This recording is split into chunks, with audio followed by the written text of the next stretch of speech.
So I'm ready to attack, gonna lead the pack, gonna get a touchdown, gonna take you out. That's right, put your pom-poms down, getting Been interpreting concerts for almost 19 years. Well, actually it was a result of deaf friends, and they were telling me that they didn't have positive music experiences with interpreters, and with what I've seen in the community, I realized that there needed to be some improvement to the work in the interpretation and access to music, and that was my initial involvement years ago. Deaf and hard of hearing people are marginalized already, in their everyday life, and they're always fighting for access to communication. Each instrument has its own voice. So if you have the violin, it's very specific, it has its own frequency. And then if you've got the bass, you know that that's of course a lower frequency.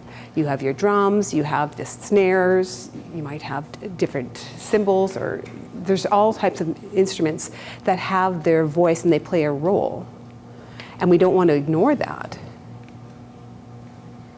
So we have the voices from the band, but the instruments are a crucial part of that as well. And what I do is we use ASL components and the foundations and the roots of the language to apply it to each of those sounds, and how a deaf person might use sound and how they would represent sounds in their signs.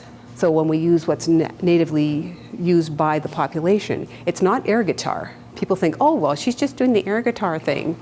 And that's not what I'm doing. I'm communicating. It's the sound. It's part of the language.